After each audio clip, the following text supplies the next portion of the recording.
내 몸을 위한 건강 노하우 닥터하우스에서 전해드릴게요. 안녕하세요. MC 이정수입니다. 안녕하세요. 한의사 신수용입니다. 주제를 공개해 주시죠. 하늘은 높고 마른 살찐다는 천고마비의 계절 가을입니다. 하지만 말뿐만 아니라 우리 인간도 가을철 몸무게 증가를 피해갈 수 없는데요. 그래서 오늘의 주제는 천고마비의 계절 가을, 사람도 살찐다입니다. 근데 도대체 가을에 사람이 왜 살찌는 걸까요? 여름에 비해 일조량이 감소하는 가을에는 식욕을 조절하는 호르몬인 세로토닌의 분비가 줄어들기 때문에 식욕이 늘어나게 됩니다. 또 가을철 쌀쌀한 날씨에 추위에 대비해 열량 소비를 줄이는 대신 지방을 축적하기 때문에 가을에는 조금 더 비만이 되기 쉬워집니다. 진짜 이 지긋지긋한 살 이거 사시사철 멀리하고 싶단 말이에요. 가을뿐만 아니고요. 그러려면 비만, 즉 살에 대해 근본적으로 잘 알고 정확히 파악하는 것이 중요합니다. 비만은 체내의 지방 조직이 과다한 상태를 의미하는데요. 결국 비만은 에너지 공급이 에너지 소비보다 많아질 때 생긴다는 겁니다. 비만은 또 뗄래야 뗄 수 없는 게 병 아닙니까? 그렇죠. 비만은 제2형 당뇨병, 고지혈증, 인슐린 저항성, 대사증후군, 관상동맥질환, 고혈압, 암 등 대사적인 이상에 의한 질환에 간접적인 영향을 주는 것으로 알려져 있는데요. 관절염이나 수면 무호흡증 등 비만에 직접적인 영향을 받는 질환도 있습니다. 이 비만과 관련된 질환만 해도 벌써 어마어마하네요.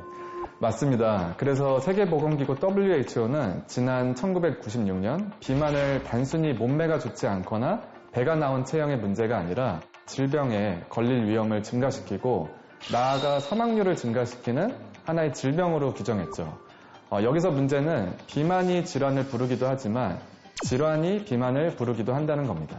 이게 말 그대로 이게 악순환이 반복된다는 건데 비만을 부르는 원인이 어떤 게 있을까요? 먼저 대사증후군입니다. 대사증후군은 단일한 질병이 아니라 유전적 소인과 환경적 인자가 더해져서 발생하는 포괄적인 질병입니다. 그 중에서 특히 쓰리고 비만을 불러일으키는 위험 인자로 뽑히는데요. 바로 고혈당인 당뇨병과 고혈압, 고지혈증입니다. 대사증후군에 속하는 각 증상이자 우리나라 3대 만성질환인 이 쓰리고 질환은 각각 다른 질환이라기보다는 한통속인 질환인데요. 콜레스테롤이 높으면 고혈압의 위험이 높아지고 혈압이 높으면 당뇨병의 위험이 상승하며 당뇨병이 있으면 고지혈증의 위험도 높아집니다. 각각 비만도 함께 불러일으키죠. 이 화불단행이라고 화는 혼자 안 다니고 친구들이랑 막 같이 다니는데 딱 그 말이 생각나네요. 관찰력이 너무 뛰어나세요. 좋죠. 비만을 부르는 또 다른 대표적인 요인은 바로 갱년기입니다. 갱년기에 접어들면 어떠죠? 우리 몸에 많은 변화가 생기죠? 신진대사가 느려지고 기초대사량이 줄어 같은 열량을 섭취해도 소비가 덜 되다 보니 비교적 지방으로 축적되기 쉬운 겁니다. 그러면은 살이 안 찌게 하려면 어떻게 해야 될까요? 비만은 질병이라고 말씀드리지 않았습니까? 그러면 치료가 필요하겠죠. 먼저 체성분 검사, 소변 검사, 악력 검사, 뇌파 검사, 맥파 검사, 필요시 혈액 검사 등으로 정확한 원인을 분석하고 진행하고 있습니다. 쓰리고에 의한 비만일 경우 쓰리고 질환의 관리와 함께 내장지방, 체지방 관리를 동시에 진행합니다. 만약 갱년기에 의한 비만이라면 갱년기 증상 개선으로 특허받은 처방과 함께 혈액순환에 도움이 되는 치료도 병행하고 있고요. 이 외에도 환자 개인의 질환, 환경, 시기에 따라 한약 치료와 개인별 기저질환 및 증상을 고려한 치료를 진행할 수 있습니다. 특히 비만 치료에서 가장 중요한 것은 바로 식이요법인데요.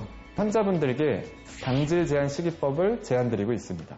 당질 제한 식이법이면 당질이면 탄수화물 말하는 건가요? 네, 일반적으로 탄수화물은 당질과 식이섬유를 함께 일컫는 거기 때문에 탄수화물에서 식이섬유를 뺀 것을 당질이라고 생각해 주시면 되고요.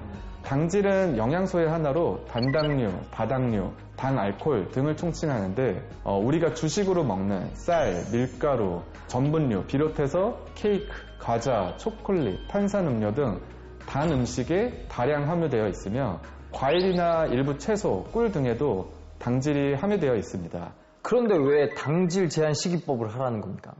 우리 몸은 당질을 에너지원으로 쓰는 엔진과 지방을 에너지원으로 쓰는 엔진인 케톤 엔진 이 두 가지가 존재합니다. 여기서 우리는 당질을 줄여 지방을 에너지원으로 쓰는 엔진으로 체질 개선을 하게 되면서 우리 몸은 먼저 지방을 태우는 몸이 되는 거예요. 이렇게 되면 근육량은 유지하되 체지방 위주로 빼는 데 도움이 되기 때문에 에너지를 잃지 않고도 살을 뺄 수가 있습니다. 그러다 보니 일상생활에서 체력적으로 큰 지장 없이 식이요법을 지속할 수 있습니다. 가장 중요한 것도 예방일 텐데요. 평상시에 이제 비만을 예방하고 살이 덜 찌려면은 평소에 어떻게 해야 될까요? 일단 식습관을 말씀드리고 싶고요. 당질 제한식을 제일 추천드리지만 시작이 어렵다면 식사 순서를 바꿔보시는 것도 도움이 됩니다. 식이섬유, 단백질, 지방, 그리고 탄수화물 이렇게 드셔보시는 게 좋고요. 식사에 샐러드나 채소, 브로콜리 등이 있다면 먼저 드시고 그 다음 생선, 단백질류, 다음에 탄수화물 순서를 맞춰서 드시면 됩니다. 이러면 혈당 상승도 천천히 되고 포만감도 있어 폭식이나 과식을 막을 수 있게 해주죠. 자, 오늘 비만의 정체부터 예방법, 치료법까지 잘 알려주신 신수영 선생님 고맙습니다. 고맙습니다.